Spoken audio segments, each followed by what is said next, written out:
നമ്മുടെ സിനിമാ നടൻ സുരേഷ് ഗോപി അദ്ദേഹം അഭിനയിച്ച ജാനകി എന്ന സിനിമയ്ക്ക് എന്താണ് പ്രശ്നം? അതിലെ പ്രധാന കഥാപാത്രത്തിന് ജാനകി എന്ന പേര് വരികയും ചെയ്യുന്നത് കൊണ്ട് മാത്രം ഒരു സിനിമയുടെ പ്രദർശനം തടയുക എന്നത് ഒരു ശരിയായ രീതിയായി തോന്നുന്നില്ല. സിനിമയുടെ സംവിധായകൻ പറയുന്നത് സിനിമയ്ക്ക് റീജിയണൽ സെൻസർ ബോർഡ് പ്രദർശനത്തിനുള്ള അനുമതി കൊടുത്തു എന്നാണ്. എന്നാലും കേന്ദ്ര സെൻസർ ബോർഡ് അതിനെ തടഞ്ഞു വച്ചിരിക്കുന്നു, അനുമതി കൊടുക്കുന്നില്ല എന്നാണ് അറിയാൻ കഴിയുന്നത്. ജാനകി എന്ന പേരിട്ടതുകൊണ്ട് മാത്രം ഒരു സിനിമയെ തടയുന്നു എങ്കിൽ ഇന്ത്യയിൽ എങ്ങനെയാണ് മറ്റ് സ്ഥാപനങ്ങൾക്കോ വാഹനങ്ങൾക്കോ മനുഷ്യർക്കോ മൃഗങ്ങൾക്കോ ഒക്കെ ജാനകി എന്ന പേരിടാൻ കഴിയുക? ഇതൊരു അപകടകരമായ പോക്കല്ലേ? ഇന്ന് ഇന്ത്യയിലാണെങ്കിൽ ഹിന്ദു ദൈവങ്ങൾക്കെല്ലാം അനേകം പേരുകളുണ്ട്. ഓരോ ദൈവത്തിനും എത്രയോ പേരുകളിലാണ് അവരൊക്കെ അറിയപ്പെടുന്നത്. അങ്ങനെ നോക്കുമ്പോൾ ആർക്കെങ്കിലും ഏതെങ്കിലും ഒരു പേരിടാൻ കഴിയുമോ? എങ്ങനെ നോക്കിയാലും അതൊരു ദൈവത്തിന്റെ പേരായിരിക്കും. ഇന്ത്യയിൽ നോക്കിയാൽ ഏകദേശം ഒരു 10-70% സ്ത്രീകൾക്കെങ്കിലും ഹിന്ദു ദൈവങ്ങളുടെ പേരാണ്. ഇതെല്ലാം മാറ്റേണ്ടി വരില്ലേ ഇനി? ഭഗവാൻ കൃഷ്ണന് എത്രയോ പേരുകളുണ്ട്, അതുപോലെയുള്ള സീതയ്ക്ക്, മഹാലക്ഷ്മിക്ക്,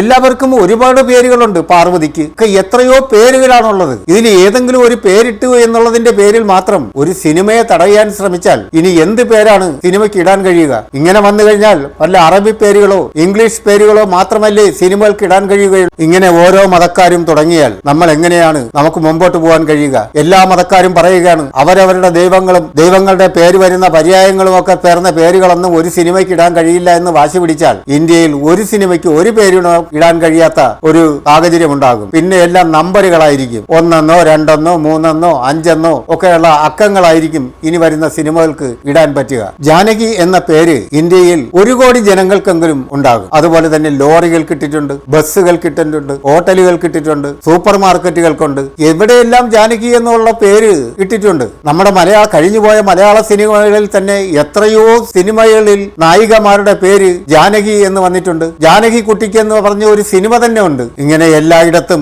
എല്ലാ സ്ഥാപനത്തിനും എല്ലാ ഷോപ്പുകൾക്കും ഒക്കെ ജാനകി എന്ന് പേരിടാമെങ്കിൽ ഒരു സിനിമയ്ക്ക് മാത്രം ഇട്ടുകൂടാ എന്ന് പറയുന്നത് വരാൻ പോകുന്ന ഒരു ആപത്തിന്റെ ലക്ഷണമാണിത്. ഒരു ഹിന്ദുവും സവർണനും കേന്ദ്രമന്ത്രിയുമായ സുരേഷ് ഗോപിയുടെ ചിത്രം തന്നെ അവരിതിന് ഉപയോഗിച്ചത് വരും കാലങ്ങളിൽ ഇതുപോലുള്ള സിനിമകൾക്ക് ഇങ്ങനെയുള്ള പേരുകളോ ഒന്നും ഇടാൻ അനുവദിക്കില്ല എന്നുള്ളതിന്റെ ഒരു സൂചനയാണ് ഈ ചിത്രം തടഞ്ഞതിലൂടെ നമുക്ക് നൽകുന്നത്. അന്ന് അവർക്ക് വാദിക്കാൻ കഴിയും, കേന്ദ്രമന്ത്രിയായിരുന്നിട്ടും ഹിന്ദു ആയിരുന്നിട്ടും സവർണരായിരുന്നിട്ടും അയാളുടെ ചിത്രം ഞങ്ങൾ തടഞ്ഞു, പിന്നെ നിങ്ങൾക്ക് മാത്രം എന്താണ് പ്രശ്നം എന്ന് ചോദിക്കാനുള്ള ഒരു തുടക്കമാണിത്. ഇത് ഇപ്പോൾ തന്നെ സിനിമാ സംഘടനകൾ ഇത് തിരിച്ചറിഞ്ഞ് ഇതിന്റെ അപകടം മണത്ത് നമ്മൾ അത് മനസ്സിലാക്കി ഇതിനെതിരെ പ്രവർത്തിച്ചില്ല എങ്കിൽ ഒരുപക്ഷെ വരും കാലങ്ങളിൽ സിനിമയ്ക്ക് പേരിടാനുള്ള അല്ലെങ്കിൽ ഒരു സിനിമയുടെ പേരിന്റെ പേരിൽ മാത്രം ആ ചിത്രം നിരോധിക്കുകയോ പ്രദർശനാനുമതി നിഷേധിക്കുകയോ ചെയ്യാനുള്ള എല്ലാ സ്വാതന്ത്ര്യങ്ങളും ഇതിലൂടെ അവർ നേടിയെടുക്കും. അതുകൊണ്ട് തന്നെ സിനിമാ പ്രവർത്തകർ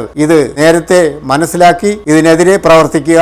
ഇതിനെ ഇങ്ങനെ തുടരാൻ അനുവദിക്കരുത്. ഇതൊരു അപകട സൂചനയാണ്. ഇന്ത്യൻ സിനിമകളിൽ ഹിന്ദു ദൈവങ്ങളെ മാത്രം അവഹേളിക്കുന്നു, അവരുടെ പേരുകൾ മാത്രം എല്ലാത്തിനും ഉപയോഗിക്കുന്നു എന്നൊക്കെയുള്ള പരാതി നേരത്തെ തന്നെ ഇവരുടെ ഇടയിലുണ്ട്. അതിനെയെല്ലാം നിയന്ത്രിക്കാനും നിരോധിക്കാനും വേണ്ടിയിട്ടുള്ള ഒരു തുടക്കമാണ് സുരേഷ് ഗോപി എന്ന കേന്ദ്രമന്ത്രിയും സവർണനും ഒക്കെ ആയ അദ്ദേഹത്തിന്റെ സിനിമ തന്നെ ഇതിനു വേണ്ടി തിരഞ്ഞെടുത്തത്. ഇതിന്റെ പിന്നിലെ തീർച്ചയായും ഇത് വരാൻ പോകുന്ന ഒരു വലിയ ആപത്തിന്റെ തുടക്കം തന്നെയാണ്.